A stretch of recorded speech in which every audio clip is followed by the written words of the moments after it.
Now you're on the mango train? Everybody loves on a mango. Mango hibiscus? Dang, yo, I dig this. Who that fine-ass copywriter wrote that? Dang, can you dig it? Can you dig this, dang, yo? Mango? Oh.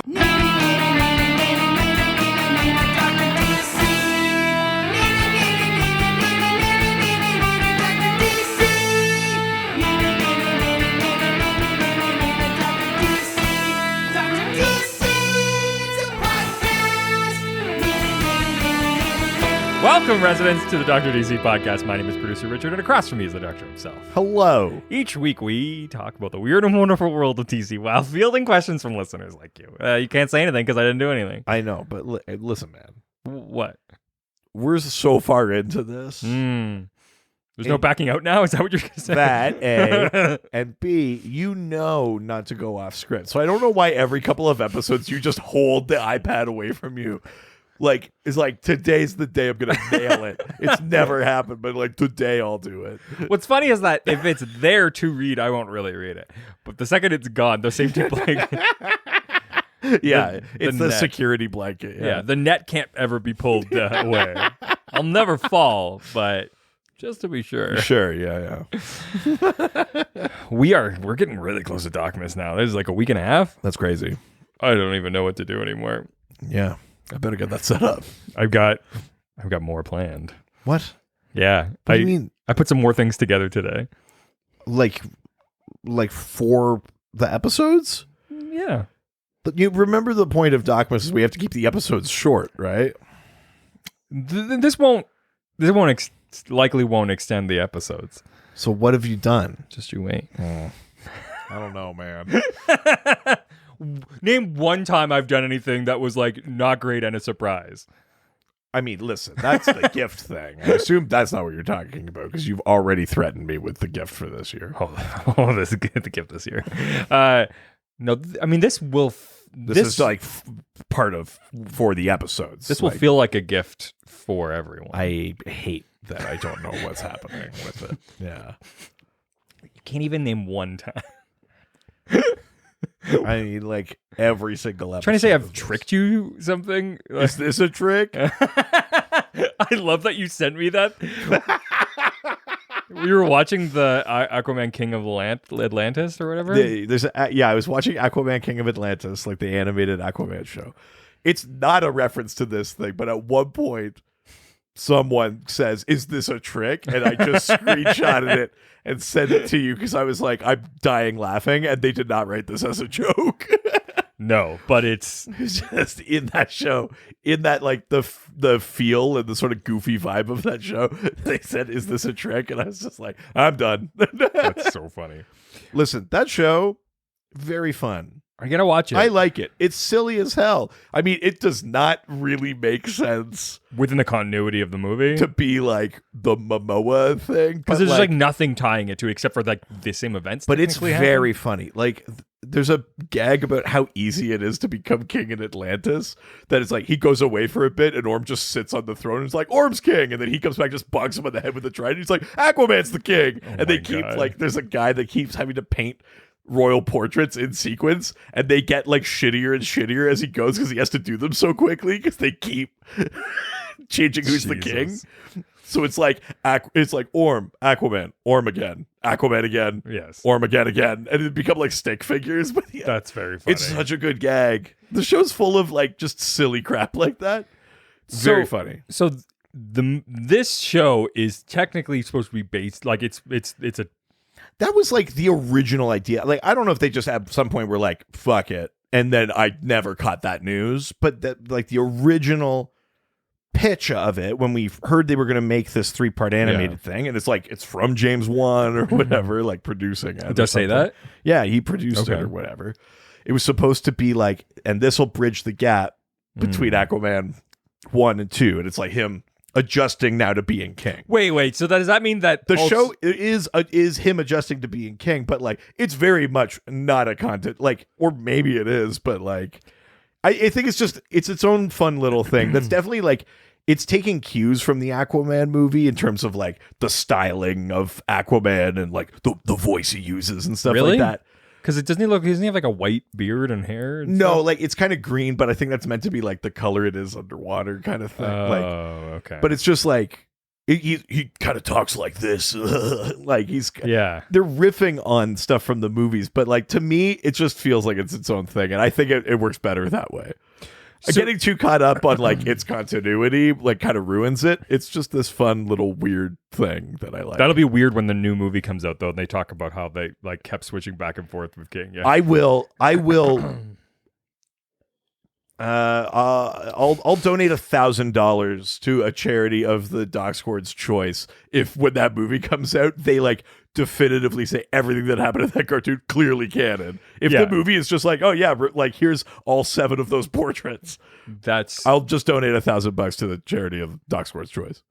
I mean, yeah, and that movie will become the greatest movie of all time. Yeah. Yeah. I mean, that would be a balls to the wall move that I would not be against. Expecting but there's no way. No. There's no possible way. Yeah. I would never put money down if I knew it was actually going to go to a charity. So that's right. Hey, we know what I'm going to talk about. It's a business taxable thing, so it's fine. It's a business taxable thing? Yeah, you're the money guy. Yeah. I know how currency works. It's a economy. Yeah. Yeah. Did it. Are we out of reviews? Yeah. Holy shit. I mean, it only took like 2 years. I know. I don't even know what to do. I was like looking for the reviews. And I was like, whoa, but where? I know. We're out. Holy shit. That's it. We reached the end of the internet. And we did never hit 200, so no Lord of the Rings podcast. Go back to issue 165. Hashtag fake episode. I'm going to do like a John Oliver supercut takedown of all the contradictory things you say. And much like the reality, it won't make a difference. No, it won't. No. If people will be like, end. God, that's depressing. Yep. I said disoppressing. It's both disappointing and depressing. Disoppressing. It's disoppressing. I like that. Oh, God, that's a word for our times. Ugh. Fine. What's the episode then? It's Dr. Fate. Great. Yeah, we're talking about Dr. Fate. Oh my God. This was decided by the Golden Age patrons on Patreon. Mm-hmm. November's my birthday month. I was like, here's some characters I want to talk about. And you vote between them. Ooh, do I get to do that for my birthday then this year? Eh. Yeah, I'm going to do it. I mean, you can if you want. Yeah. I'm not going to say no to you contributing more to the show. Ugh, when you phrase it like that. Though, what month was prescribed dicking month? There isn't one. There's just prescribed reading month. Yeah, what month is that? That's April. Okay, good. Yeah, That's April. Fanagar is June. Yeah, I don't. On the Patreon, Eat Gist is August. Yeah. There's Doctober. Doc Miss. Yeah. Upcoming in February is going to be Thirst Month. It's like Doughboys, where it's like we're tired of thinking of things, so we're just going to create months of stuff. I mean, we're already doing theme stuff, so like grouping them is kind of like, yeah. I like it. It makes me have to think. Oh man, Thirst Month's going to be wild. Wet. I told you what the themes that I wrote down so far. Yes, it was. Yes, it's like step on my neck. One theme was called. Here, I'll read them to you because I'm pretty proud of them. Yeah. One theme is step on my throat. Yeah, that's what it was. One theme is that ass, which I sort of envision to be a Nightwing episode. Is it dat ass? It can be. I think it should be. Sure. Let's just amend that. Thank you. Dat ass. Like that food truck in town, Dat Indian cuisine. It's not as bad as the other one where it makes you. Yeah, we can't go there. and then I've got one that I've just called "Forgive Me, Zother" that I haven't fully actually figured out what that theme means. Oh, you got the name and didn't know where to go from that. Forgive Me, Zother. And then there'll be one that the Golden Age patrons have to vote on. I assume that'll also be like horribly dirty. Step heroes. Uh-oh. I'm just saying. Yeah. Got stuck in the Speed Force step hero. Oh no. I'm stuck in the Speed Force. What are you doing, Step Flash? Oh, I hate that. Why are you writing it down then? Step Lantern, I'm stuck in the central power battery. I'll give you the central battery. So we're talking about Dr. Fate. Yes, we are. We got a bunch of questions, so why don't we get into them? Let's do it. Which means we're going over to Twitter. That's Twitter. First question comes from Kyle, who asks... Short and sweet. Yeah, that's the way I like them. Who would be your Black Label team for a Dr. Fate book? Right. So, like DC Black Label. Isn't that like horror stuff, though? No, it's just more like mature. It's like Vertigo without sending stuff to Vertigo? Basically. Yeah. Some stuff is canon, some stuff is not. You're not 100% bound to that or anything. What's a creative team you'd want to see for a kind of Vertigo-y Dr. Fate book? Ooh, that's interesting because it's like there are teams that work in, there are people who work on both. Yeah. It's not like, like Alan Moore would be great. Oh, Christ. Yeah. I mean, the wizard himself. Like to have Alan Moore write has he ever written Dr. Fate? That feels like oh, God. I'm trying to think, like, did Dr. Fate show up in Swamp Thing ever? Maybe. Like, I don't know. He may have. But not like he didn't. But not like he never like wrote Dr. Fate. You know what I mean? Like, because I think if Dr. Fate showed up in an Alan Moore book, it's like a one-off thing. Yeah, because I feel like if he was to write it, like he's so great for that like deep mythology kind of stuff. Sure, too. Right. Like obviously Morrison would be rad, but I don't really think of Morrison as like that much of like a Vertigo guy. Like yeah. He's done some stuff, but like Moore and like Liam Sharp together. I mean, Liam Sharp would be great. I mean, kind of on the Liam Sharp note, I was thinking like a Dave McKeon or a Kelly Jones, like that kind of Sandman shit. I fucking love Kelly Jones. I was kind of thinking of that, like one or the other of those. I just think Liam Sharp is for art, makes so much sense. Yeah, I mean, I think they're from a similar kind of school, and so I think all of those. I think we're kind of thinking the same thing a little bit. As far as like the writing, the scripting rather, yeah, tricky. Tom Taylor. I mean, I guess like I want to say like Ram V. Sure, yeah. But he's we get like Khalid Nassour and stuff in Justice League Dark. Like that's kind of cheating a little bit. Yeah, God, who else? Maybe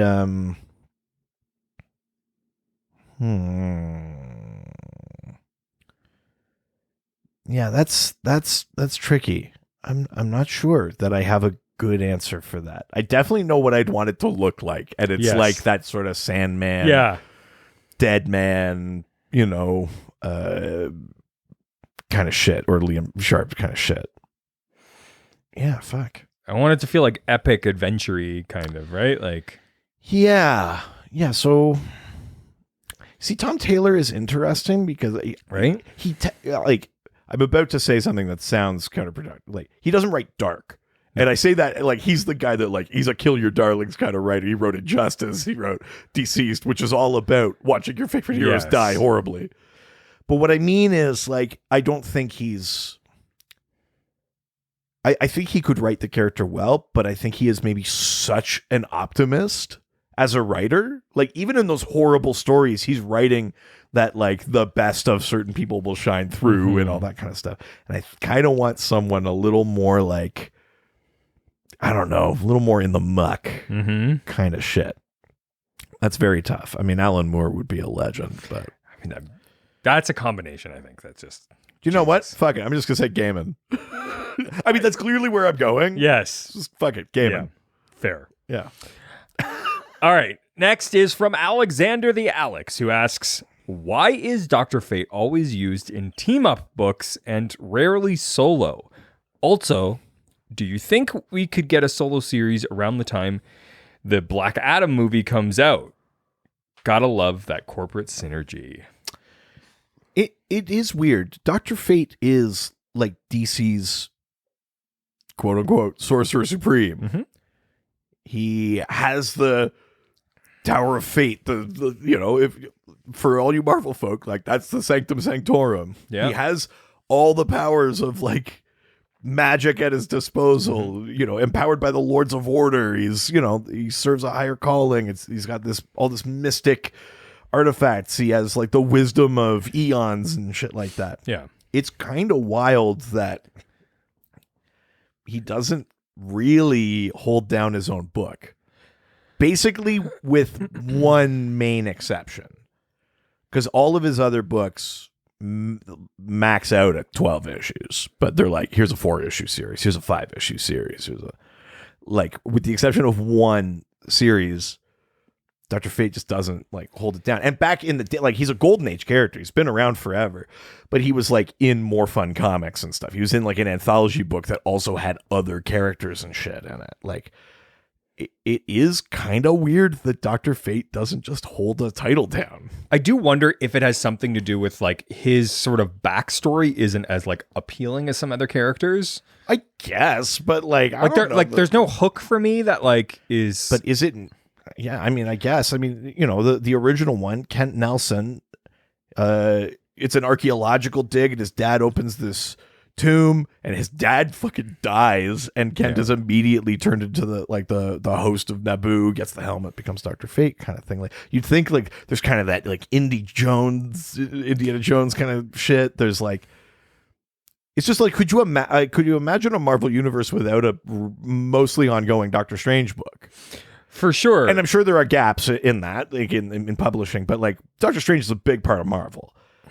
Dr. Fate, even on teams, even in Justice League Dark, Dr. Fate is like lesser used character to Swamp Thing, Zatanna, and I love those characters, but it just, for his place, like in the universe, it's weird he hasn't caught on. I don't have a good explanation for it. You might be right. Maybe people just find it hard to get into, but also he's got a sick ass costume. Agree. Best cool costume. Ass powers. Like, you feel like even just visually, people be like, yeah, I want to look at that. Like, I think for me, there's not the grounded thing isn't there for me. Like, yeah, with so many of your favorite characters, it's like Batman's parents and the fact that he doesn't have powers. Like Superman, the fact that he grew up on this farm and is trying to be human. With like, so maybe he's too removed. Yeah, that's what I think it is. It's there's nothing. I do think he works well when it's like, Justice League Dark's like, we got to do this. Then like Dr. Fate shows up and they're like, fuck yeah, Fate or whatever. Yeah. You're like, oh fuck yeah, Dr. Fate. Yeah. But yeah, I don't know. It's just weird to me. I still feel like he should hold a book down. I agree. I just think someone needs to. And like a character gets tired or whatever, you kill them, someone else puts on the helmet. Like it has all of like the built-in like wait for it to keep going, and you don't have to like do these like somersaults about like, Bruce got the age or whatever. I think somebody needs to come in and create some sort of like humanizing moment for him. That's why I think Moore would do a really good job. I think like Khalid Nassour, like the current Dr. Fate, is a good character for that. But even that, like Khalid had like maybe 12 issues of his own series, and then he's kind of just pops in and out of Justice League Dark and shit like that. Someone needs to just take a big swing. That's what it is. I think that's what's missing. Yeah. Yeah. I mean, so the other half of this question, do you think we could get a solo series around the time that Black Adam's coming? Because Dr. Fate's in that movie. I mean, I don't know to what degree he's in that movie, so it's hard for me to be like, he's for sure gonna like spin off from this or something. I would say you're almost more likely to get a JSA series, yes, or a Black Adam series, and maybe he's in there. I'm not putting my chips on a Dr. Fate series. I'd like one, but I don't think. Who's Dr. Fate again in this? Like for the movie? Yeah. It's Kent Nelson. It's the original. No. Oh, Pierce Brosnan. That's right. Fuck. I mean, if Pierce fucking knocks it out of the goddamn park or something, like there's a good chance that like maybe we'll get something out of that. Yeah. I hope. Fuck. I want him like in that. What was that? The Eurovision role that he played. Pierce Brosnan. He's like the dad in Eurovision, isn't he? What, Mamma Mia? No. In that Eurovision movie? Yeah. I haven't seen it. Oh, it's actually like stupid but really good. I've heard that. Yeah. He's really good in it. Okay. And he's got this like big beard and like he's got this cool mustache and whatever in that like new modern Cinderella thing too that my wife and daughter watch a lot of. He's pretty funny in that, actually. I feel like there's a bit of like a Brosnan renaissance that's due. Yeah. Because because he disappeared for a while and I don't know for what reason. Yeah, I think you're right, though. I think he's coming back and he's here to have a good time. Well, because I think like he's embracing being older now. I think he's doing what Timothy Dalton was doing when like Yes. Hot Fuzz came out. I think that's Yes. where Brosnan's at right now.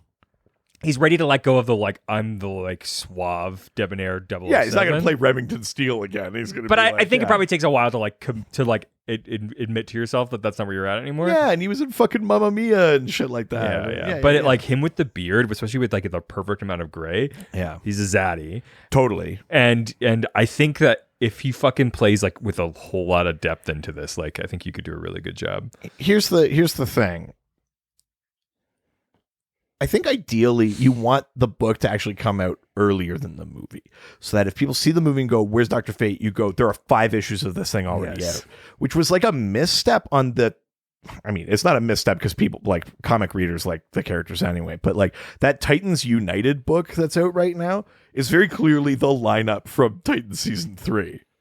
Is it? It's got Red Hood in there. Oh, they got Hawk and Dove, Beast Boy, Starfire, but like they're just ticking all the boxes. But that book, like issue 1 came out like partway into season 3. Season 3 is only like a handful of episodes. So now there's like 2 issues out of that and season 3 is done. You feel like if you like it should start earlier so then season 3 is done. And then if anyone new is there. So you're either building excitement like, man, I do like these characters. I'm going to watch season 3 of Titans. And then on the other end, people are like, I really like season 3 of Titans. What can I read? And you don't want to just go like, here's 1 issue, wait a month. Like... You know what I mean? True, yeah. If it kind of feels like either, let's say they do make a Dr. Fate, let's say it's like even 4 or 5 issues or 6 issues, just something small. They'll either put it out so like issue 1 comes out when Black Adam comes out and it'll be fine and people like me are going to read it.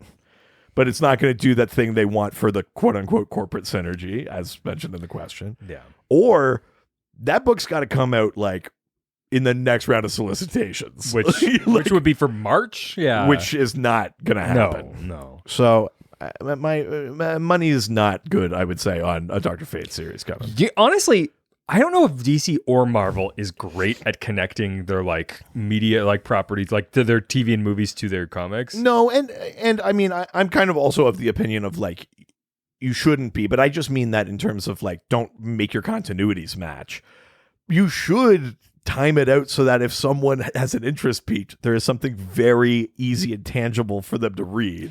And then you just go like, and this is different from the show, but these are the things you just got introduced to, and you go, great, that's awesome. And that's kind of my opinion on it. But yeah, I mean, even that they don't do very well. I think it's a mistake not to put up miniseries that match up with the continuity of the properties. I think it's absolutely a mistake. I disagree. I think the problem is making it all one thing. But you should say, are you interested in this character? Do you want to read a comic with them? And you don't have to worry about like it being the continuity, but you should at least have a thing ready for them. I just think I don't think it should match the continuity. I disagree though. I think it's a misstep not to include a version, and it can be a fucking like 6-issue series, but like but then that's all it's going to be. Yeah, but it could not. It could also, if it's wildly popular, you could blow it up into a whole new series. But why not just do that from the first? What do you mean? Like, why start with like, and here is the exact continuity that you were just watching? No, the exact same thing. But like, well, I mean, the continuity, like, to base it off of that, why not? But why? Because that's what the show is for. Like, my point is, let things be different things. Yeah, the show is its thing. But what if you want to continue with, because especially with like the way like we already can't get comic series of characters beyond Batman. I'm not gonna like, great, finally we got a Blue Beetle series, but it's the fucking movie continuity. He's like, no, I've been waiting for fucking Blue Beetle in this continuity the whole goddamn time. Yeah, but if you could, I'm not gonna fucking be like, great, now it's like that's what the movie's for. I know, but it gives you the opportunity to have more adventures with that version of that character. But no, the opportunity is to be like, here you are introduced to this character. Here is the version that movie is based on. You go, awesome, cool. And then you get like more versions. Yeah, but if you... My point is more versions is better than more of one version. I disagree, because the thing is, when I get into like a new character, of like, if I like, a great example is like Guardians of the Galaxy. Sure. Prime example of it, probably the worst at it. And it's like, I really liked that. And then I get the comics and I'm like, well, this is nothing like that. And I have a really hard time like bridging that gap, because I don't like, when I watch a thing and then want to read that book, I'm still trying to imagine those people in that thing. I know, but yeah, I mean, like, I know what you're saying, but that's also like saying like, well, we just put out Lord of the Rings. It's the biggest movie trilogy of all time. We've re-released the books, but we've cut out Gon Burigan and Tom Bombadil and all this shit. And it's like, so that when people read it, they don't get confused. Well, no. And it's like, well, no, they're clearly, if they've Tom Bombadil is in Hobbit, though. No, he's not. He's not in any of the movies. Totally cut out. And he's not in the Hobbit in the book. He's in Lord of the Rings in the book. I thought he was the little... Isn't he that little fucking like... Yeah, and he's in Lord of the Rings. They go through the old forest. Old Man Willow swallows them. Tom Bombadil saves them. Then he saves them in the Barrow Downs. But isn't he in the Hobbit? I thought he was the little like the forest wizard. No, that's Radagast the Brown, who actually doesn't appear in the Hobbit, but appears in Lord of the Rings. Jesus Christ. So, but my point is, when you get to the point where you have already come from the screen property to the print property, why am I just going to feed you that thing? The whole point is now you get to see what got us to the movie. Lord of the Rings doesn't count because it's the same type of characters. You're just removing pieces of it. That's not the same thing. Well, no, no. I think it totally counts. But it's exactly the same continuity. It's just missing a few characters. That's not the same thing. It's not. The characterization's different. Aragorn's totally different in the book than he is in the movie. It's still the same. Anyways, okay. We're not going to meet in the middle here. So. Yeah, I mean, I just fundamentally disagree with that. Let us know how wrong the doctor is. Yeah, hashtag obviously doctor is right, or hashtag fuck you Richard. Wait a minute, those are the same thing. Yeah. The third question today. Oh, God.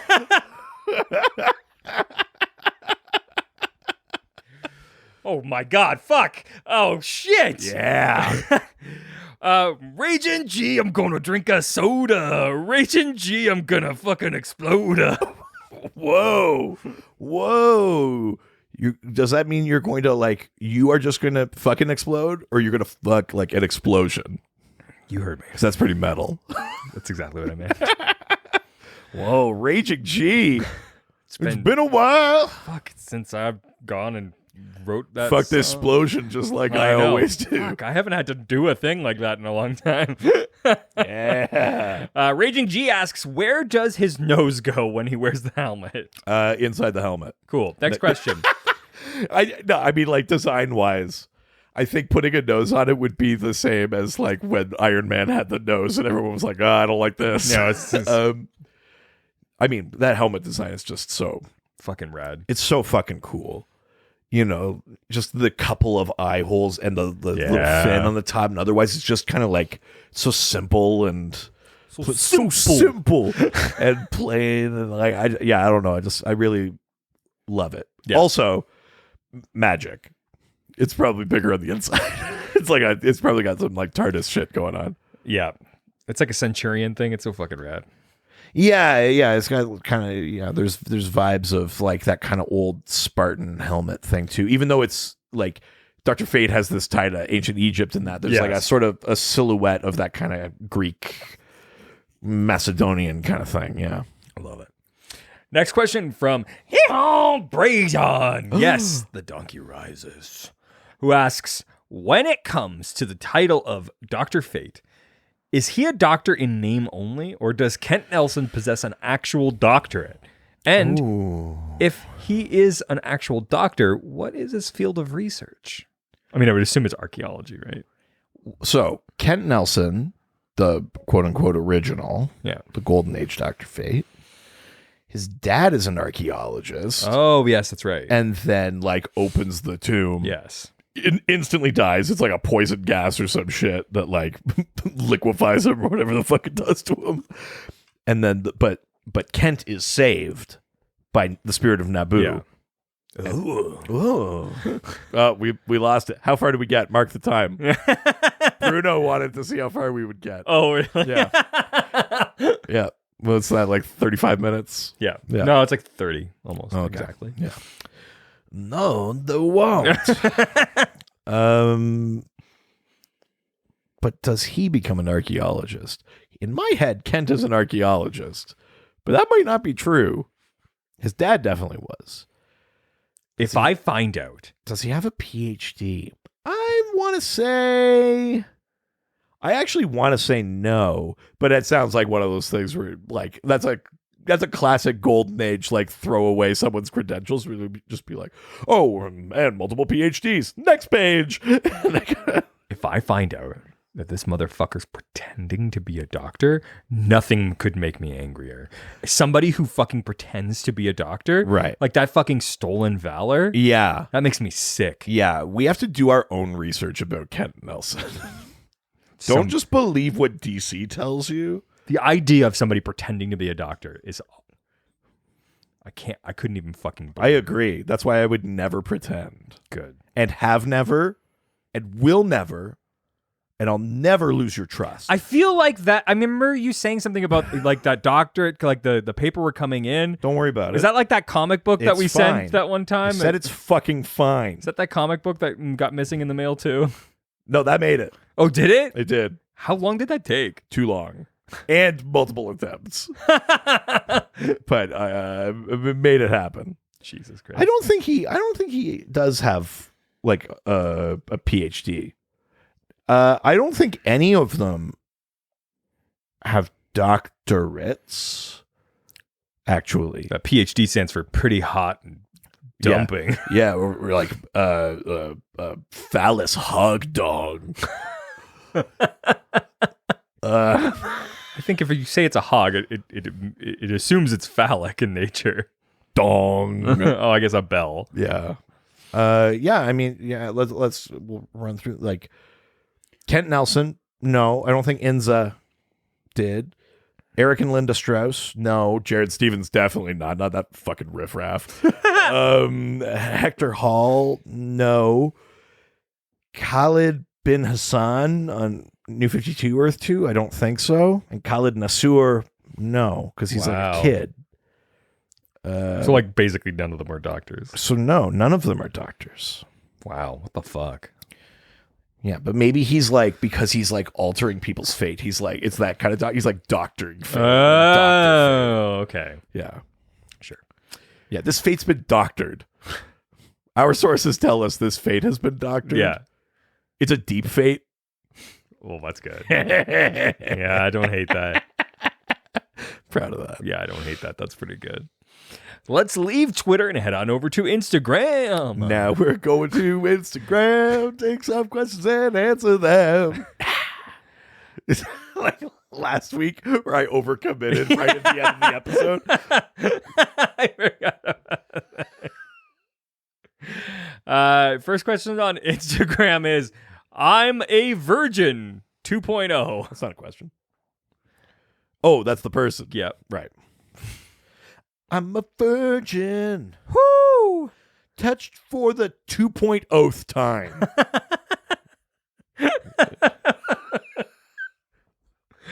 Who asks, are there any certain stories or arcs to get into Dr. Fate you'd recommend?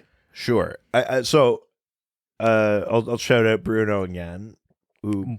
Bruno. Who very rightly pointed out that there's like a Jam DeMatteis run of Dr. Fate. It's like the only run of significance of Dr. Fate. Sure, yeah. It's a great series. It's quite good.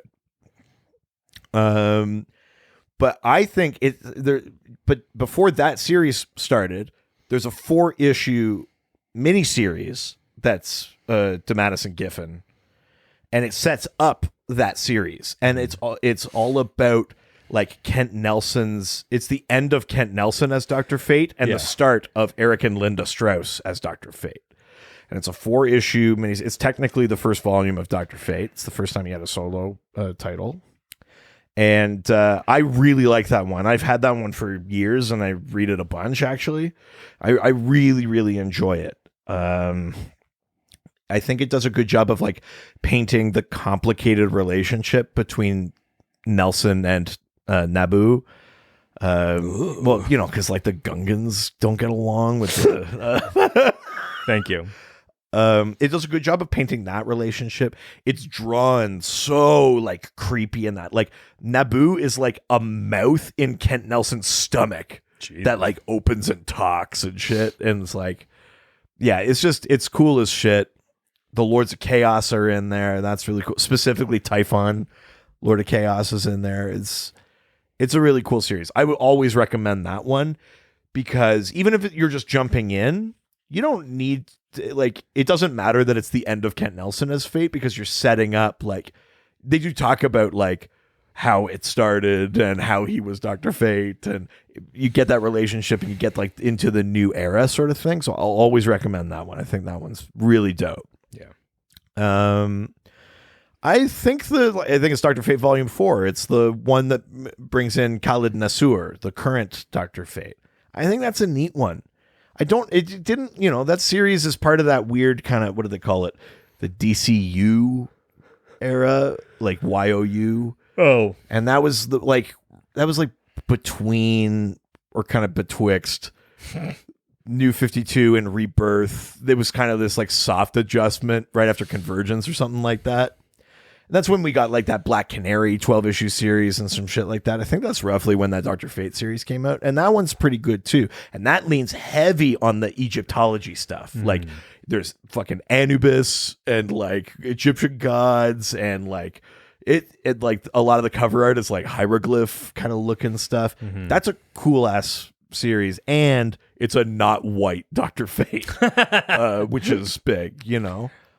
So I think those two are probably like my top two recommends, but obviously that the actual like Dr. Fate Volume 2, that like Damatis run, and then eventually a new creative team takes over in that same run, goes for at least 30 issues. It probably goes longer than that. Oscar Isaac would make a great Dr. Fate.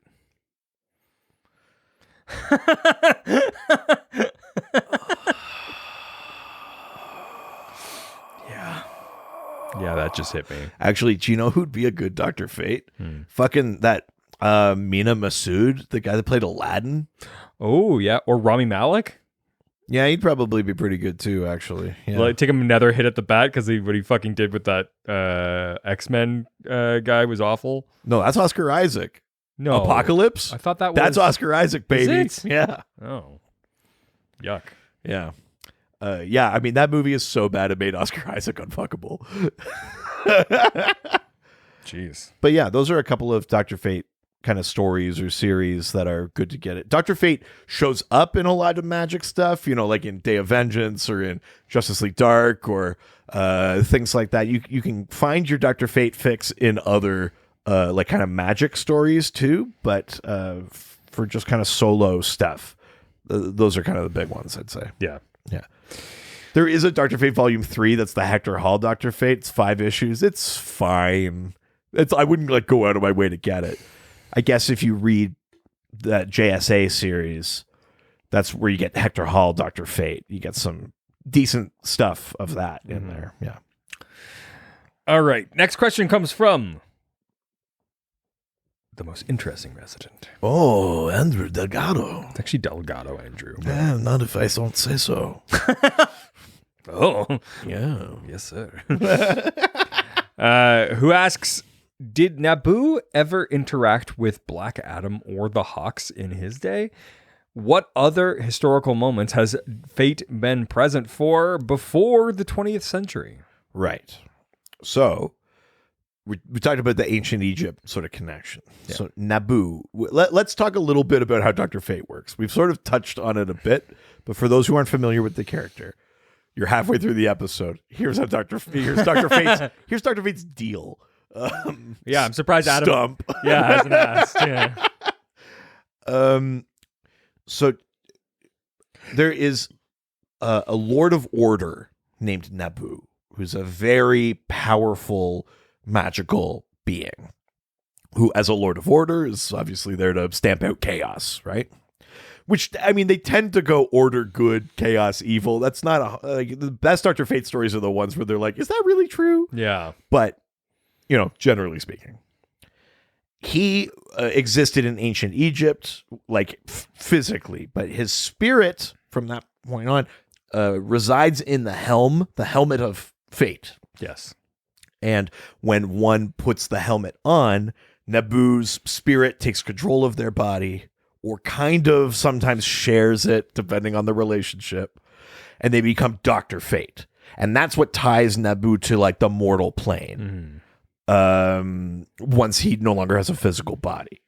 So Kent Nelson puts the helmet on, and Nabu kind of takes it. You'll hear like in Dr. Fate stories, like people call out Dr. Fate if they like other magic characters, and they'll go, Nabu, I know, like they address him as Nabu, and it's because like the host is often like kind of subsumed a bit. But that kind of ebbs and flows, right? Sometimes he'll show up and he'll be like, yeah, it's me, Kent, but he's got the helmet on. So it's like kind of whoever's in the driver's seat at any one time. So Nabu, like I said, existed in ancient, not just specifically Egypt, but just, like that era of the time, which includes Kandak, which is where Black Adam is from, Teth Adam. It not only includes Teth Adam, it also includes Prince Khufu, who is the past life of Carter Hall, Hawkman, as like an Egyptian kind of prince. So all three of these characters have interacted with each other, and in some versions very closely. Like that, like they like, oh yeah, the three of us, like we know each other. Like not just like, oh, I heard of you. Yeah. It's like, yeah, we're here. Which is why I mean Black Adam has a JSA connection anyway, but it's why including Hawkman and Dr. Fate in that Black Adam movie makes so much sense. So now the question is, what other historical events has Dr. Fate been around for? And that's kind of a continuity thing. Where are we imagining that helmet is sealed away in that tomb until Kent Nelson's dad opens it? Or is there a thing where it's like, no, actually, we kind of broke him out because we needed him in like the 1200s, or like we know what happens to Black Adam. And that's 5,000 years ago. We're talking. Black Adam is banished by the wizard and imprisoned or flung across the universe or whatever. So Black Adam, mostly not around during those eras, except in, I guess, the current continuity sort of revises that he's around for, what the fuck did they call it? That sort of winter event. There was like a Norse like frost king kind of thing, and it was like Hippolyta, Black Adam, like a couple of other characters team up in like the 1200s or the 1100s to fight the Frost King. That's cool, which is cool as shit. But so Black Adam was around for that. Obviously, Hawkman keeps reincarnating. He has lives all through human history, but I think for the most part, Dr. Fate is largely absent. I don't want to 100% say he was not around in the interim, but he's the most absent of the three of them. Because even Black Adam now has been folded into another event. Black Adam used to be like, and then he was in prison for 5,000 years. Yeah, but that's cool as hell. Yeah. God, the one where you that fucking Frost King thing. That sounds fucking rad. Yeah, fuck. What was it called? I'm not gonna remember the name of the event. It was winter some shit. Hell yeah. Yeah, it was pretty cool. Next question. Holy shit. Mothers, lock up your daughters. It's Jack Stonewall. Oh, yeah. Jack Stonewall. Who needs fucking cement to make this wall? I'm going to use cum. Stone. Oh, I see. Jack Cumwall? Yeah. Cumwall. Wasn't that the cartoon about the rat? Is it? Oh, no, that's Redwall. Very different. The rat with the sword. The like medieval rat. Oh my God, I forgot. Remember Redwall? Yes, I do now. Yeah. Jesus. Jack Stonewall asks, can you talk about Hector Hall and him becoming the new Dream? So, Hector Hall doesn't become Dream. Oh. Hector Hall's kid, Daniel Hall, becomes Dream. Oh. So, there's a... Don't you fucking talk to Jack Stonewall like that? I'll talk to Jack Stonewall, however I'm so sorry, sir. Yeah, thank you. Oh my God. So, oh God, we're about to get into some crazy shit here. Is this fucking Hawks again? It literally is. Of course. So, hang with me here. Carter and Shayera Hall. Why is it always the Hawks? Carter and Shayera Hall, the Hawks, reincarnate. What they don't realize is that this curse goes to their children too if they ever have children. They have a kid named Hector, grows up, joins Infinity Inc. He's the Silver Scarab. He falls in love with Lita Trevor. Mm-hmm. Blah, blah, blah. He eventually dies. But his spirit is like... I can't remember precisely how this happened. For some reason, his spirit doesn't pass like beyond like the veil. It gets trapped in the dream, in like dream. Yes. And it's while Morpheus, the Dream Lord, is being held captive on the mortal plane. I'll take the red And so pill. these two random kind of servants of Dream called Brute and Glob, they like kind of carve out like an annex of Dream where they basically capture Hector Hall's soul. They make him into like the Sandman, like Jack Kirby, like that Jack Kirby Yes. Sandman superhero. I've got that. And they sort of trick him into just pretending to be a superhero and that. And their goal is that they're going to make him sort of like turn him into like a minor Lord of Dream. So it's like a power move on their part. Brute and Glob do that.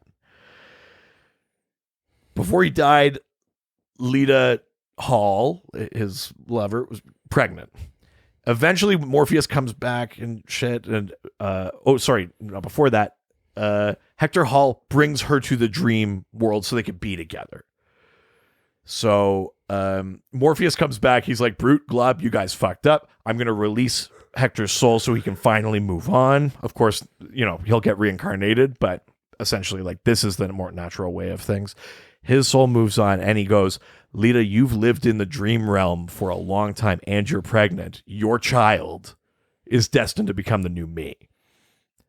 So because this child came from the mortal realm to dream and was there and was affected by that realm, Daniel Hall, that child, eventually replaces Morpheus as Dream. Whoa. As Dream of the Endless. Hector Hall, though, his spirit reincarnates from there into the child of Hank Hall and Don Granger, Hawk and Dove. What? So he is both the child of the Hawks and Hawk and Dove. Jesus Christ. And in being the child of Hawk and Dove, who themselves are empowered by the Lords of Chaos and Order. Oh my God. He becomes actually an agent of balance. And when he becomes Dr. Fate, he's not just a servant of the Lords of Order. He serves the balance between order and chaos. Oh my God. It is crazy shit. And that is like the most condensed version I could give of that. Jesus. Yeah. So he wasn't a dream. So Hector Hall, doesn't become Dream. His kid, Daniel Hall, does. Daniel, as Dream, shows up even in fucking Dark Knight's Metal. Like, that character's around. But, yeah. Well, the dreams like Daniel. But yeah, so Hector Hall is the child of Carter and Shire Hall and Jesus Christ. Hank Hall and Don Granger. So in both cases, gets the last name Hall, which is very funny. That's insane. Yeah. All right.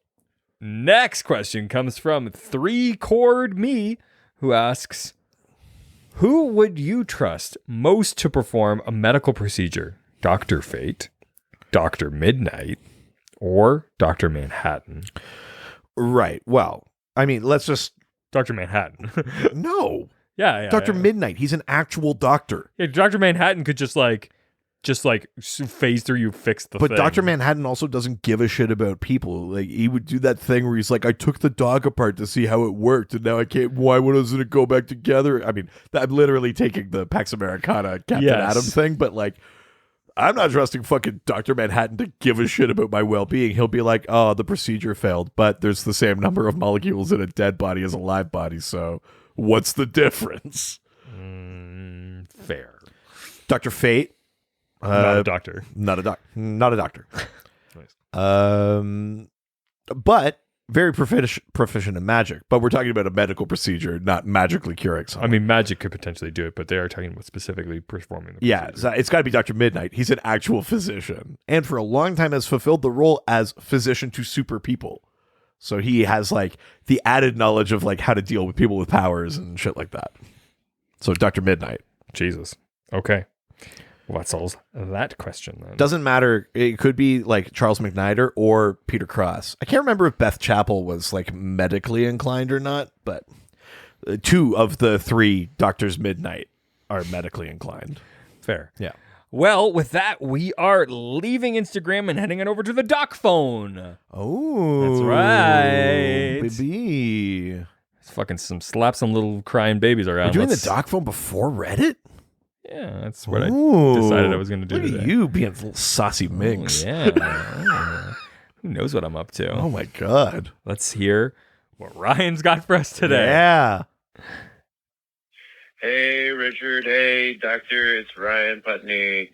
I've got a question for you guys for the Dr. Fate episode, which I'm really looking forward to. So my question is, so the helmet, the Dr. Fate helmet, it has the spirit I'm pretty sure the spirit of Nabu inside. So I want to know, how did Nabu end up in the helmet? And then has there ever been any storylines where Nabu was able to escape the helmet or no longer need for a while a human host? So yeah, those are my questions for this episode. Keep up the good work, guys, and I can't wait to hear what you say. Bye. Yeah, thank you for locking your kid in the basement. So Dr. DC, I've got this baby in the trunk. we literally made that joke Did we? last time, too. No. It's less funny if we do it twice. Oh, thank you, Ryan. Thank you, Ryan. Right. So, like I said, his spirit being in the helmet is a sort of way for him to transcend physical existence, right? The Lord of Order thing is tricky. In the old continuity, Nabu is like, he is a Lord of Order and he descends to a physical form, like on Earth. The more modern continuity is that the Lords of Order and Chaos were mortals who became so powerful they ascended to the kind of roles they created for themselves. The ass ended. Yeah, let's just say I ass-ended Nabu. Call me the Trade Federation. The Jedi. Guam. Oh, God. We're in space. Besides a question. Blood clot. Jesus. That's kind of why his spirit's in the helmet. Now, there are lots of moments where Nabu is either no longer in the helmet or his spirit has been banished from it or whatever. You kind of get 2 versions where Nabu takes on like a form kind of outside the helmet. Yeah. And where Nabu can exist without a human host. So, in the first example, let's talk about Hector Hall as Dr. Fate again. So, in that mini-series, it's like 5 issues long, Nabu's just like wandering around the Tower of Fate. But when Hector puts the helmet on, Nabu's like form goes back into the helmet. Like he can kind of sort of temporarily manifest separately, but he's still kind of connected and part of it. Yeah. So that's definitely in there. At the end of that mini series that I talked about, where Kent Nelson dies and Eric and Linda Strauss become Dr. Fate, at the end of that, Nabu just possesses the corpse of Kent Nelson. He goes like, Kent doesn't need this anymore. His soul's moved on. And he's just like, I'll stick around if that's okay. And he's like external to the helmet. He's not in the helmet. Oh, wow. He's just there to like guide and train and stuff like that. So that's like in Kent Nelson's body, he kind of takes on the mentor role for the new Dr. Fate, which is actually like a merger, kind of Firestorm style, of Eric and Linda Strauss. And then for a bit, just Linda Strauss, because Eric dies for a bit and then whatever. On the other flip side of it, a good version of Nabu without a host is in Day of Vengeance. when the Spectre goes crazy and is kind of destroying the rules of magic and things like that, and is on this rampage. Nabu, like one of the final things they do, their ultimate plan is to let the Spectre win, because they go like, the Spectre thinks he's destroying magic. You can't destroy magic. You can only destroy the rules that govern it. Sure. So they're like, our only hope here is that he destroys all the rules of magic, and God notices. Oh my God. They're like, that's the only plan we have. And at that point, Nabu is just like a floating helmet and cape and gloves. Oh, that's cool. And Nabu kind of confronts the Spectre and sort of fake fights him, because he wants to goad the Spectre into killing him and destroying him, the last Lord of Order. And that breaks the 9th Age of Magic. Jeez. And then God goes like, oh shit, I left the stove on, and jams the Spectre into another human host, into Crispus Allen. Wow. But that's a version of Nabu that exists without a host. It's just a floating set of accoutrements. That's really funny. Yeah. So yeah, there are stories that do both versions of that, where he's not in the helmet but manifesting physically again, and where he is operating without any host. It can be done. Wow. Yeah. That's cool as hell. All right. Let's leave the doc phone and head on over to Reddit, Where everyone's nice and no one's ever mean. First question comes from Diaper Gal Kate, who asks, are there any other versions / mantles of Dr. Fate, like an animal or a female version? There are female versions. So, the first Dr. Fate, Kent Nelson, the love of his life, Inza, for a bit they kind of share the mantle of Dr. Fate, and Inza operates as Dr. Fate as well. And then, like I said, in that Dematis Giffen 4-issue miniseries, Kent Nelson is like old and weakening, and Typhon, the Lord of Chaos, is taking over like Dr. Fate's body and stuff. And he's like, there's only one hope. And they think it's just Eric Strauss. But his spirit then becomes merged with his stepmom's. So, hang on. There's a few things happening here. Hang on. Eric Strauss is like 10 when we first meet him. And then Typhon, the Lord of Chaos, captures him, and he's aged up artificially to adulthood. But even before that happens, he goes missing because Typhon captures him. And Linda Strauss, his stepmom, is going, I gotta find my stepson. I'm stuck inside of this dryer. My husband is dead. Is it weird that I have feelings for a No. 10-year-old? No, that can't be Oh right. my God. He's not my real son. But like, there's some Oh my God. There's some shit like that. Holy shit. And then he shows up like fully adult, and she's like, hey, and he goes like, no, I'm not ready. And she's like, all right. You look ready. Yeah, it's kind of fucking weird. Oh my God. It's fucked up, man. I totally forgot that element of it, and I was like, she fully just says, is it weird to be in love with a 10-year-old? Oh like, my. that's just dialogue in the book. Your father just, can't please me the way I need to be. Yeah, I've been stuck in this dryer for... Help me, Dr. Fate. I'm stuck in the helmet of Nabu. Oh no, I can't get out. Ugh, God. No, but at any rate, I had to make sure we talked about that weird shit. That's so fucking funny. Because it's so weird. Yep.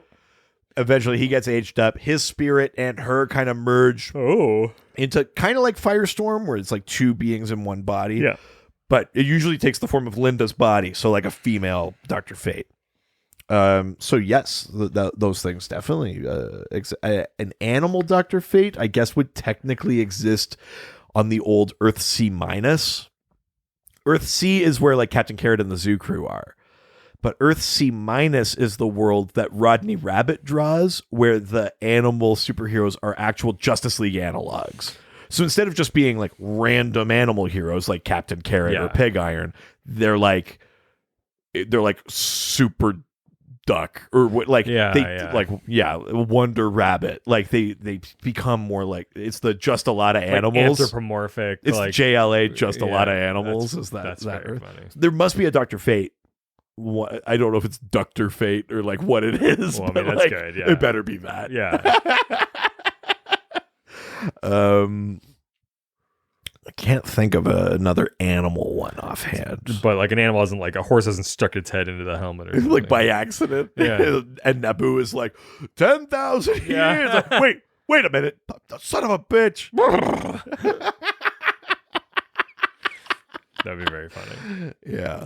All right, next question comes from A Cup of Marvel Comics that asks, is Dr. Fate the strongest magician in DC? Would Dr. Fate's mask be considered an important item in the DC universe? Thanks again, Dr. Producer and Colin.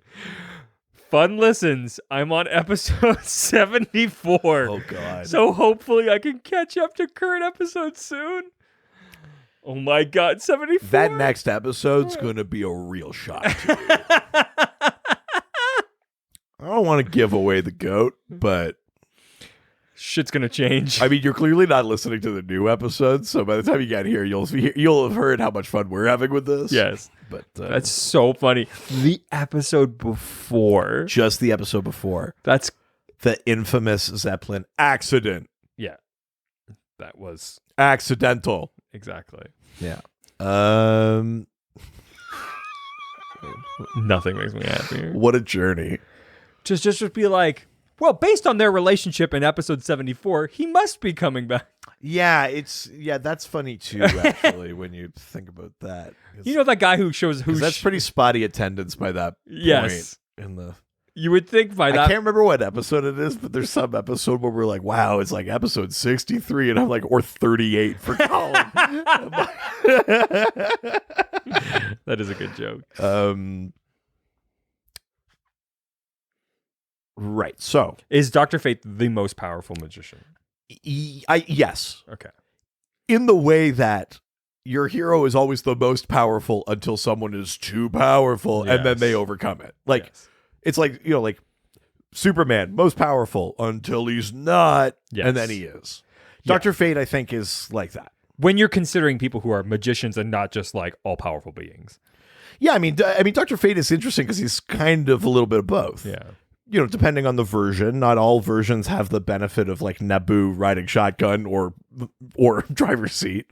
But like Spectre would. Yeah. I mean, I know what you're saying. We're leaving like cosmic beings out of it. Like, he's tied to a human host that implies a level of groundedness and anchored to our plane kind of thing.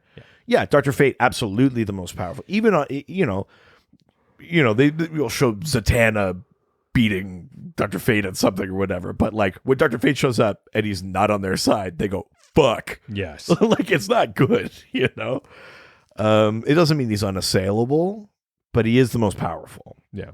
Definitely. The helmet is absolutely like an item of power, so much so that it becomes like an object people disconnected from Nabu. Is it still? Yeah, because I'll go back to that miniseries when we're not worried about whether or not an adult woman wants to fuck a 10-year-old. We're always a little bit concerned. We're all over in this little corner, seeing a Lord of Chaos take over the helm. Yes, Nabu is in Kent Nelson's body, so nothing's in the helm other than like residual power. Yeah, and this Typhon, Typhon kind of possesses this like psychiatrist from Arkham named Dr. Stoner. Man. Hey, buddy. Like, zoinks. Pass me the clamps. Oh, no. It's Dr. Stoner. Oh, it's like Shaggy doing electroshock. Yeah. And then he wears the helm, becomes like this very powerful Lord of Chaos, empowered by like the helm and the amulet and the cloak. Because back in the old Dr. Fate days, all three of those items did different things and were combined. That's the power. The shorthand for it now is just the helm. And the helm is always the most powerful one. But it used to be like, I think maybe even for Hector Hall, Kent, Nelson, and Inza like lived in the amulet. Like their souls were in the amulet and could like talk to him and stuff. Oh, wow. But the amulet is like the amulet of Anubis. It's the cloak of destiny or something at the helm of Nabu. It's like kind of like those are the 3 artifacts that are important to Dr. Fate. But the helm is always the most powerful, most important part. What was the first part of the question, though? We already answered that, but okay. So it was 1, like strongest magician. Oh, then yes, right, yes. Is it an important item? That's it? Yeah. Yes. Yeah, have fun with episode 75. So good. Is episode 75 the last time that there's like a lot of like extraneous production I think so. Yeah. in the show? Yeah. Somehow it got better and slipped like downwards. Yeah. Yeah. It's almost like I didn't have to do extra stuff to make up for something else. What do you mean? Do you remember? I don't know what episode it is. Do you remember the game we played where it was like what costs more or whatever? And we just spent the whole time ripping on Dean Cain. Yes. Like it's everything was a unit of measurement of like Dean Cain headshots or something like Yes. that. Which is funny because that was really before he really came out as like a complete piece of shit. He was like a little piece of shit. Yeah. And then, yeah. See, we knew We it. were ahead of the curve. That's right. Next question comes from Cassandra Kane Batgirl, who asks, how is Dr. Fate at hand-to-hand / close quarter combat? Can he cast a spell to gain skills? I can't imagine he's that good. Yeah. You know, I think everyone wants their superhero to be good at everything, but like, let's be honest, he doesn't need to be. Yes. Could he cast a spell to give him those skills? Yeah, he could. But it's probably easier for him to just, it's not like he doesn't have magic. So if it's cast spell to get hand-to-hand skills or just use spells to fight and win, Yes. you might as well just do that. Yeah. You know what I mean? Like he definitely could. That's like not a crazy spell in the world of what magic can do in DC. But at that point, you might as well just like wave your hand and go, I win. And then it's over. Like he doesn't need like the honor of the fight or shit like that the way a lot of the martial artsy characters do. So yeah, he could, but he doesn't need to. No. Well, that means we are leaving Reddit and heading over to the doc score. Doc scored now. Doc scored. Doc scored ducks. Doc scored your ducks to me. Oh, I was like, what? Doc scored. You don't have to ducks that scored tonight. Doc that scored for money. You don't care if it's ducks or if it's scored. Doc scored. Amazing. First question from the doc score comes from Dick Can't Read. Ugh. I wouldn't want to be Read. Hurtful. But here, I just want to pitch you something. Uh-huh. Think of how like relatively good my life is versus how much work I put into it. I think you do want to be me. No, but the amount your life, yeah, but the amount your life pains you, then. But that would always be there. That's just like my existence weighing on me. That's just like the idea that I am weighing on me. I know, but I might as well have a great life at relatively little cost or effort. But I like shitting in public spaces. Oh, I don't. I know, that's the problem. Oh, I see. I see where we're going with this. I also don't have to worry about bringing a like grocery bag with me. Like when I said I need to go at work, I was like, I need to go home and bring an Amazon package inside, which I actually did have to do. But you were like, bring a package inside. I silently messaged you. I bet you have to drop off a package. That is very funny. Now, anytime you leave now, I just assume that's what you're doing. I mean, listen, it's the winter. I can't just walk over to the park like I used to because they've closed that washroom for the winter. Well, yeah, there's no other there's to no keep out the riffraff like me. Yeah, there's no other option. I'm you not to go going to in the building. Why don't you go in the one with the window upstairs? Yeah. Also, at Richard's office, his choice was to put not my choice. an exterior door on inside bathroom, so it's just a fucking glass window. Hey, and, hey, there's curtains. We should hang a curtain in front of here. Should it be opaque? Nope. That's the bathroom at the fucking office. You didn't even hang a solid curtain. I didn't do it. It was there. It's like a fucking doily. It was already hanging from the thing. Keep things spicy. I didn't do it. You didn't do anything about it. You've been in that office for over 2 years, man. Yeah, I can go downstairs though. It also keeps people from like taking like huge shits upstairs. So I mean, that's true. So that's the real benefit, I think. Yeah, so then you know, and I'm not going to take a shit in the bathroom that's like literally right next to your office. When there might be client meetings or something on the main floor, I'm not going to like stink up the workspace where we like make deals and shit. Like, I mean, we also have like things to change the like smell and stuff. You think that's going to fix it? I mean, that's what they're there for. I'm the most powerful shit sorcerer you've ever met. Oh no. Yeah, we really need to kick out the basement so that it can be your shit den. Yeah. I don't care if there's a bathroom down there or not. That's what I'm going to use it for. Oh, no. I did like that you claimed that desk publicly at the office today. Whatever. I want a corner. It was just very funny. We're like, since this is up, like immediately, like the second after we say that this person's leaving in 2 weeks, you're like, I said, aw. And then I said, can I have your desk? You didn't ask Ken. You said, I'm taking that. I said, you get to choose your desk successor. I'd like to put my name forward. Yeah, sorry, I apologize. That's right. So that's respectful. Ish.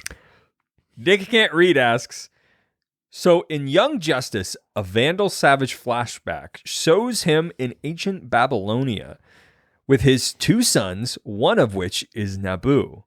Is this canon in DC Comics? Does this ever come up, an ascended Lord of Order related to an immortal collaborator of Chaos? Do you think they ever talk? So that Young Justice thing, I noticed that too because I recently, I had never finished season 3. I finally finished season 3, and I've been watching season 4.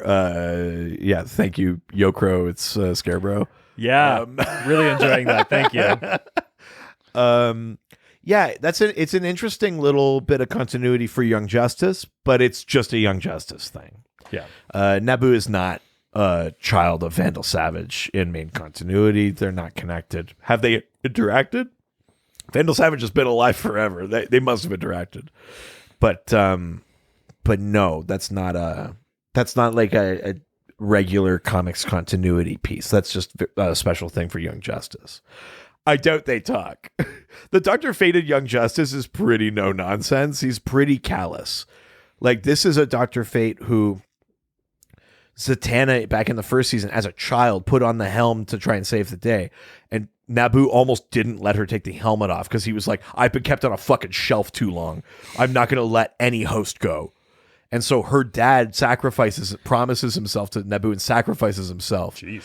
He basically, it doesn't quote unquote kill him, but he's basically like the life of Giovanni Zatara ends and he becomes the vessel for Dr. Fate. Wow.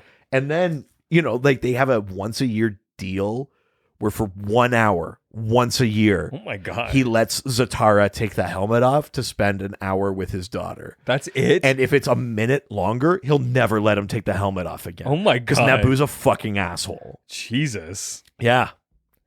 It's like, I mean, Nabu's an asshole in continuity, like in comics and stuff too, but like Young Justice really leans into it. Like, he might fight on the side of the Justice League, but he is not good. Wow. Like, Nabu is a really horrible being, which kind of in a way makes sense if he comes from Vandal Savage. Yeah. Now they work at cross purposes or whatever, but the ruthlessness, that kind of, yeah, that's sort of like the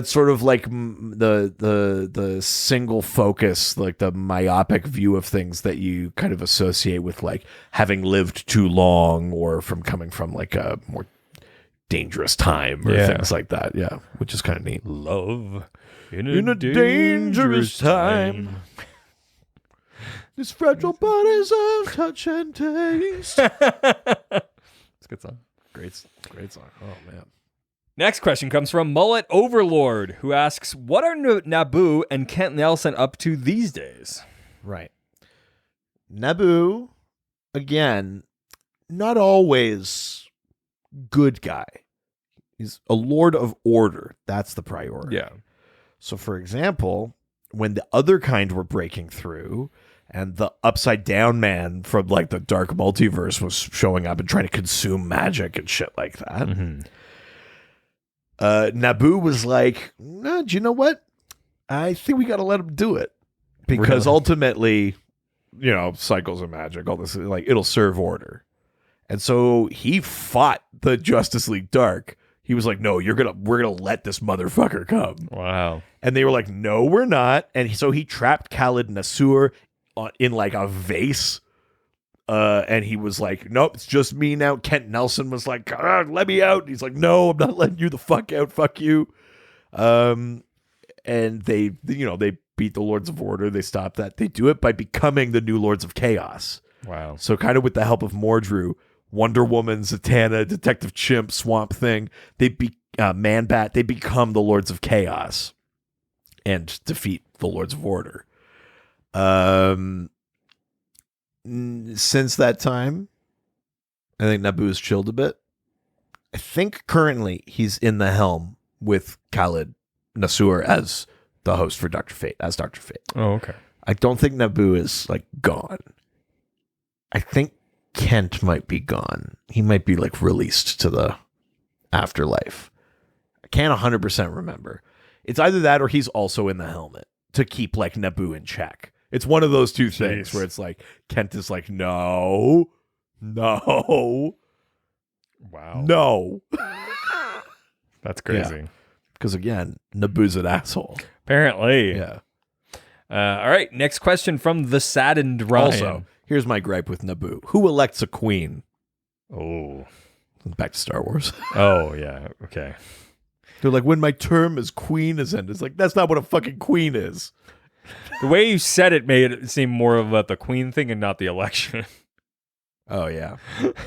Who elects a queen? Whoa. Oh, God. Dude. Please don't clip that out. That's like cold open. Yeah, good thing people don't do drops on this show. We've said so much bad things. No one's really ever like done anything with Your it. choices are breathe or come.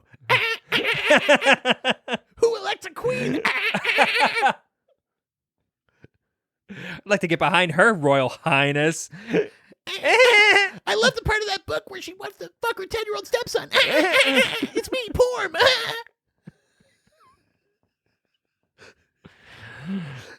Problematic Porm. Insane. I do like that you talked to your sister recently. And oh, yeah. I was talking to my sister, and she was like, I've been catching up on episodes. I like your newest character. And I was like, oh, problematic Porm. And she was like, no, I'm not there yet. I'm talking about Filford to the Brim.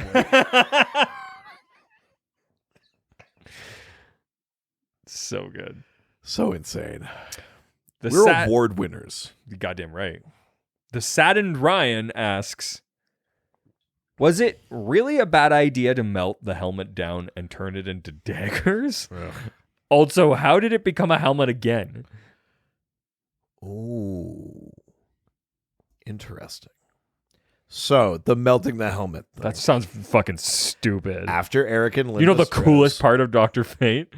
After Eric, I know, like, the best costume design in DC. Yep. And they were like, let's not do any of that. Yes.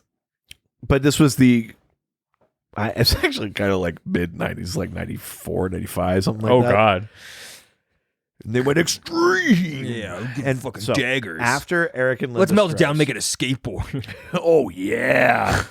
I'm going to fucking dark slide on Fate. Yeah, I'm gonna fucking sonar. Yeah. Jared Stevens kind of reluctantly, he doesn't want to be a hero or whatever. You know, like that kind of Jack Knight Starman thing, Sure, but yeah. done poorer. Jared Stevens like, I don't really want to be a hero. But he can't deny his destiny. He tries to do something with Or his fate. He tries to do something with the helmet or the cloak or it might have been the amulet, actually. He tries to fuck with the amulet and it like explodes and it like imbues magic into his face and fucks his arm. And then he like wraps the cloak around his arm and it becomes like kind of like a magical bionic, essentially. Sure. Because if he takes the cloak off, like his arm's dead. Weird. So the cloak becomes like a bionic magical arm for him. He has this fucking Ankh tattoo on his face, and he melts the helmet down into not daggers, one dagger. Oh, sorry. And a bunch of Ankh-shaped throwing stars. Jesus Christ. And he goes by Fate. Oh. He was like, I know I'm not a doctor. Yeah. I'm just a little fucking scumbag. Oh. Yeah. Yeah. I'm not going to triage you. I'm not a doctor.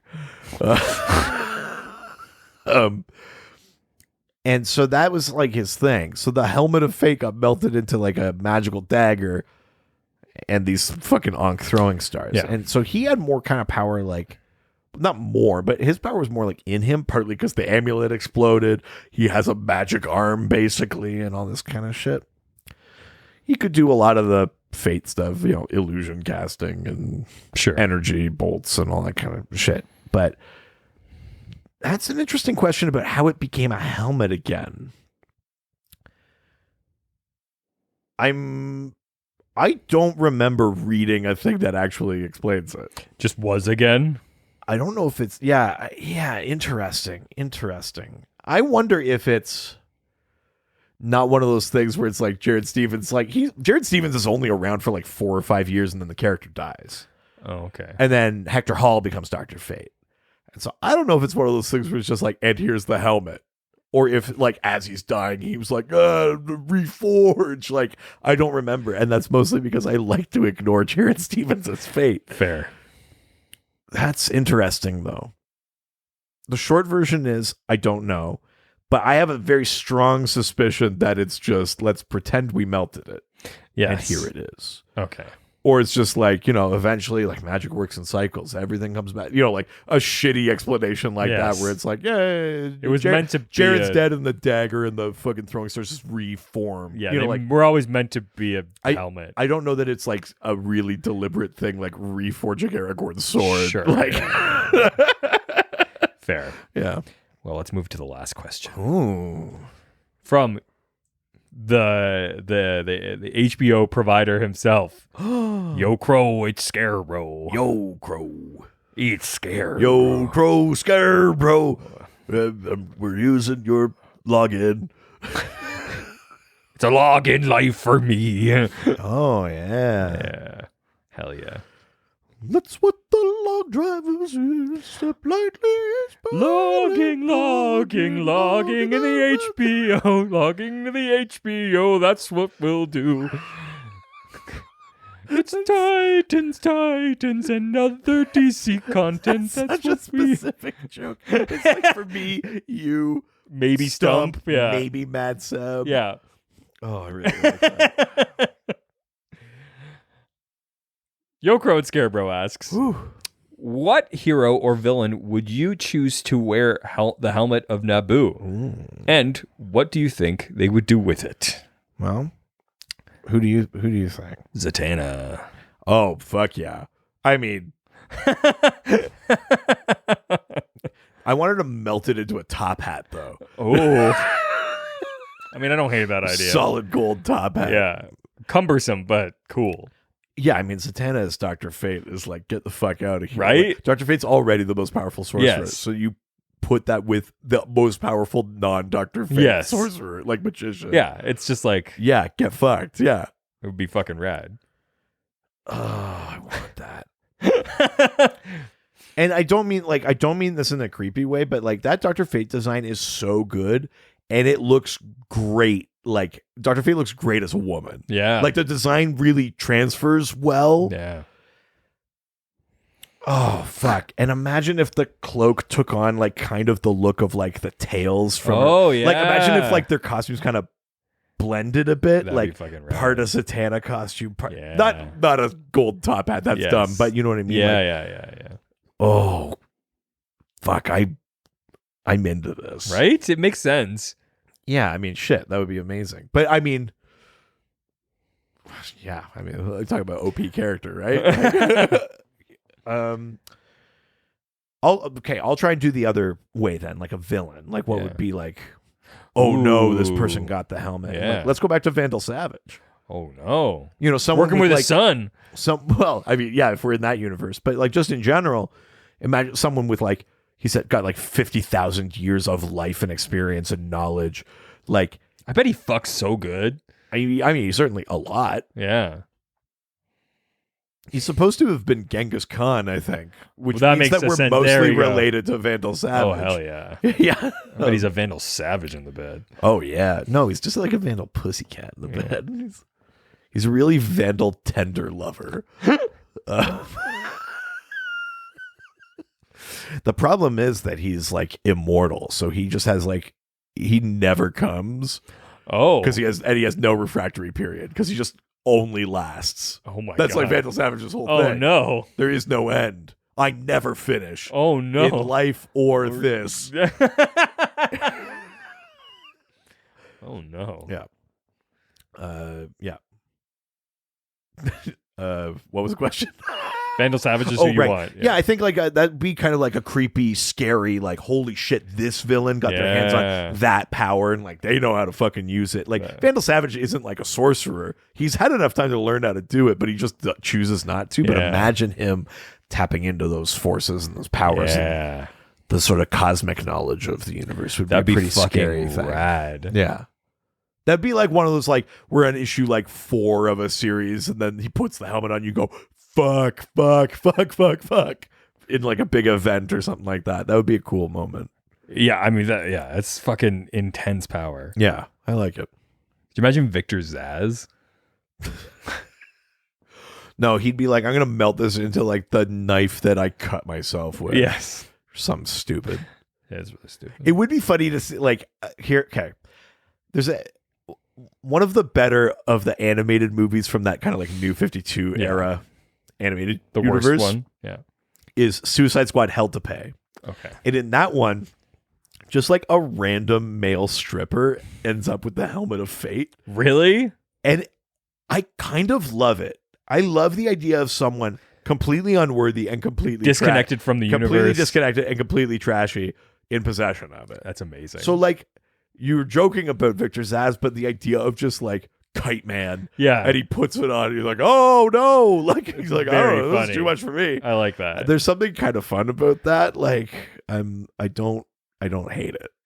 Yeah, especially because it's like the chaos that involves with like the order. Like, I think. Yeah. Oh yeah. What about Joker? Oh, I was so just avoiding that fucking. Yeah, specifically like the Joaquin Phoenix joke. Oh my god. Fucking jump out our fucking window. You got what you fucking deserve. Puts the helmet on. Well, with that, we are done the questions. Holy shit. Which means it's time for everyone's favorite game. Oh. So disingenuous. Uh-oh. Oh no. I said that like Kevin from The Office. Uh-oh. Oh. I'm totally gonna bang Holly. I do want to just put the M&Ms at your desk at the office. Yeah, but then I wouldn't be walking down past your office all the time. My favorite thing is when I hear it, like tiptoe over and then peek. I don't tiptoe. No, I do. Oh, I know you do. You like catching me. I'm not hiding it. Yeah. You love being caught. Mm. Yeah, it scored pretty high on that voyeur shit. That's what I'm saying. Maybe. Time for everyone's favorite game. Can you guess the name of the character based on someone who's not read comic books could describe that character to us? Yeah. Send a photo of a DC. If it's Dr. Fate, I'm going to flip this table. We've already done Dr. Fate. If I send... Oh, have we? Yeah. If I send a DC character to my wife who does not read comic books, nor does she care for them, she sends back 4 clues describing what she sees. You ready for your clues? I mean, as ready as I ever am. I don't know what that means. It means I have zero preparation, and it's a crapshoot whether the clues are helpful or not.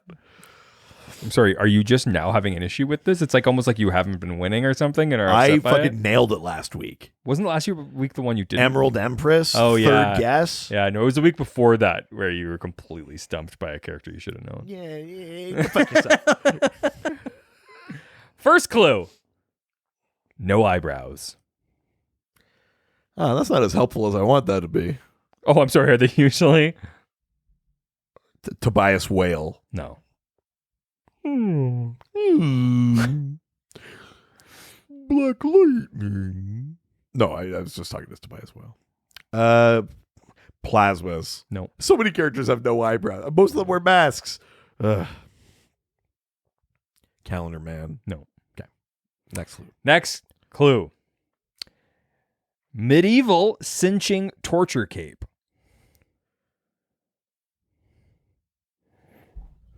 Medieval cinching torture cape. Mm-hmm. And no eyebrows. Mm-hmm.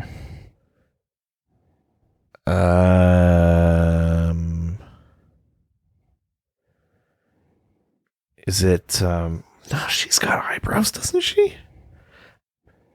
Mad Harriet No. or Bernadette? No. Burn to death. Medieval cinching Yeah, torture cape. that's correct. Interesting. Circe? She No. she has to have eyebrows. Stupid.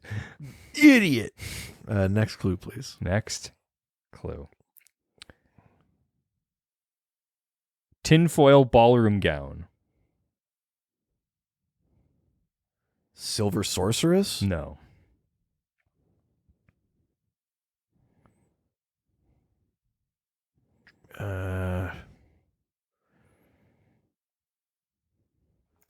White witch? No.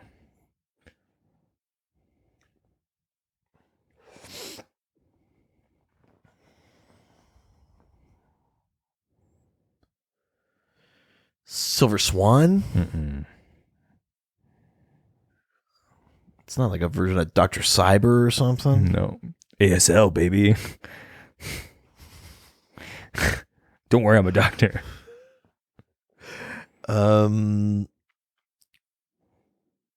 Okay, a cinching torture cape, Yes, no eyebrows, that's correct. and tinfoil dress. Sure. Ballroom gown. Right, ballroom gown. Sorry.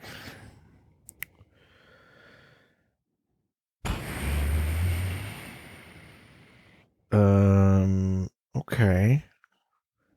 Next clue, please. Last clue, I guess. The final clue.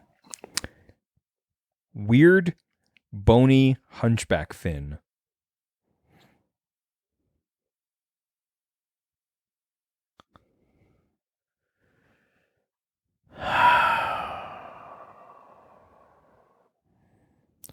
It's not like a trench queen or something like that. Nope. Or Tethys or Nope. like Dr. Death or something Nope. else kind of.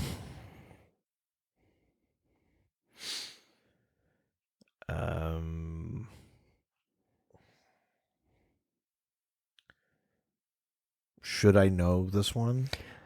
I will say this character. Is this like a crazy deep cut, or is this like a I should get it? I would say this is a significant villain of a character we have spoken about today.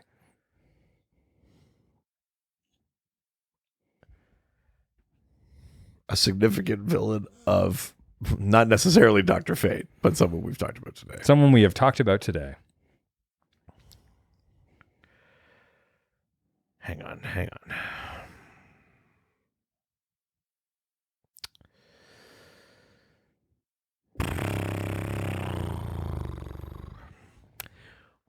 It's not Wotan. Nope.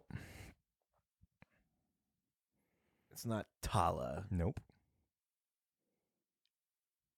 It's not.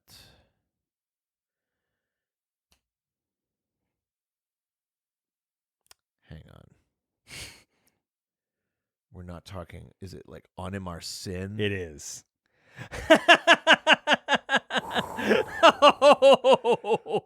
Baby! Wow, I really didn't think you were getting that. Woo! Holy shit. Well, shit. Onimar Sin. Holy shit. Onimar Sin is an ancient Thanagarian demon who was defeated centuries ago.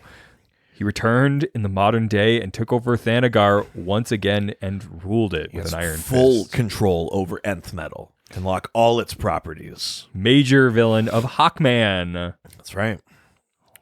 Ooh, yeah. Tight. I wonder if any of the residents got that one. Yeah, maybe.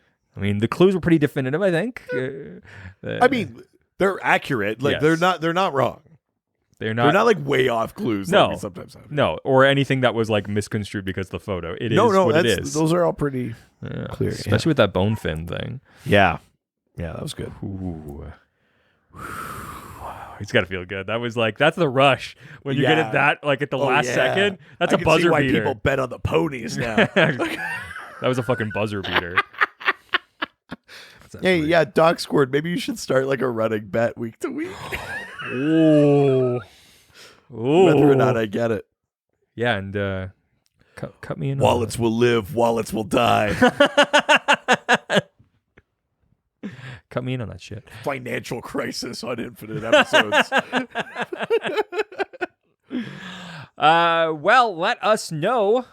Place your bets and ask us questions for next week's episode. Next week, special guest and senior story editor / now producer for Doom Patrol. Holy shit! Shoshana Sachi is going to come my back. God. We're going to talk about like the antagonists and the villains of the Doom Patrol. So, adversaries, like anyone that's shown up in comics or on the show so far or anything like that you got questions about. We're talking about villains of the Doom Patrol.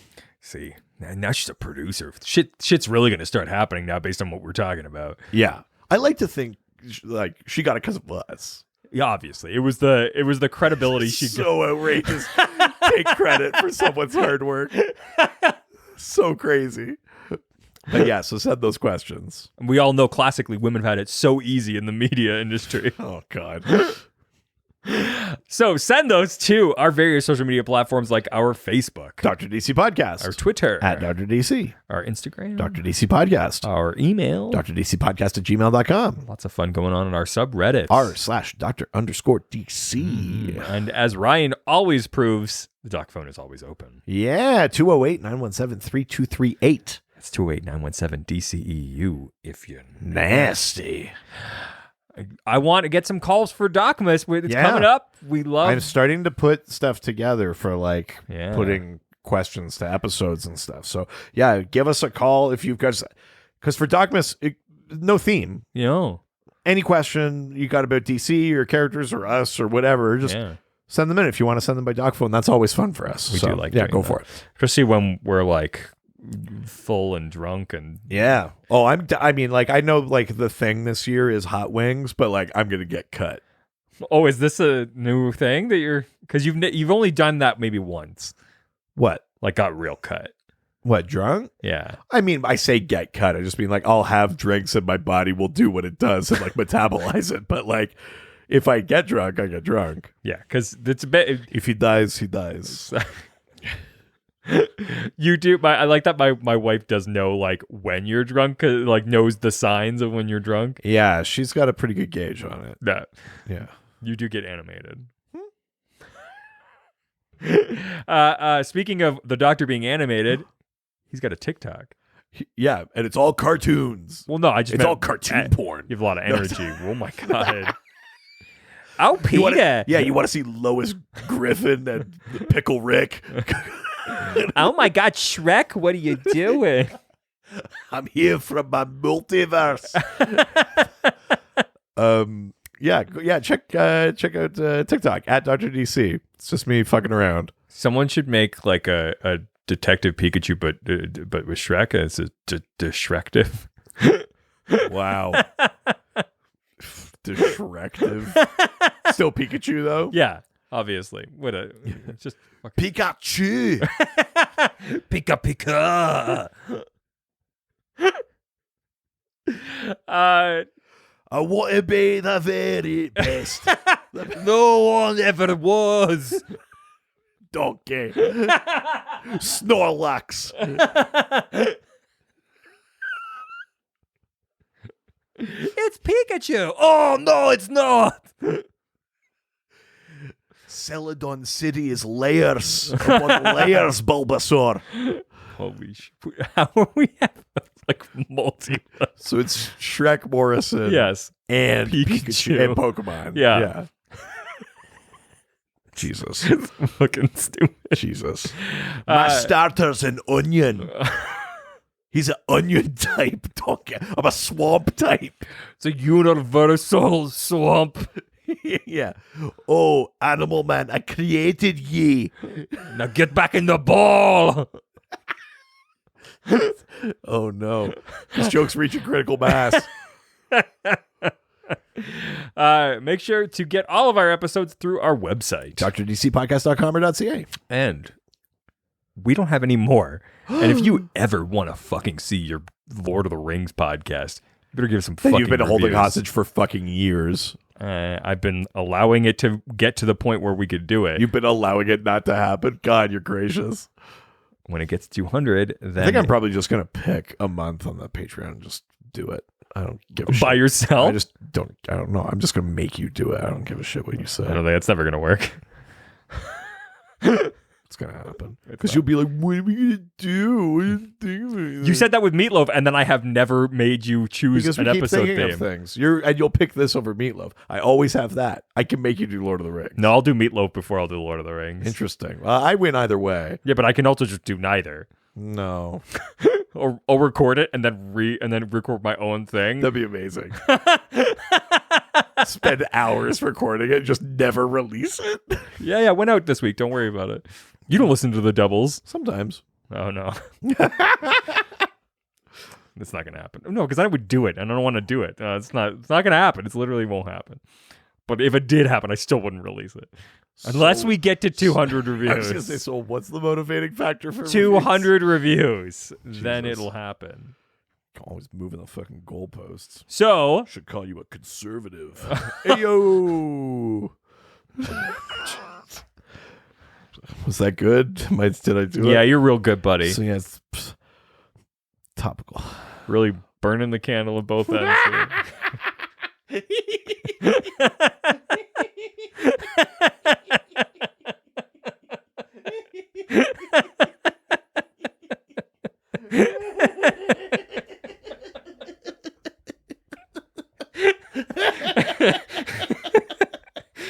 You never know.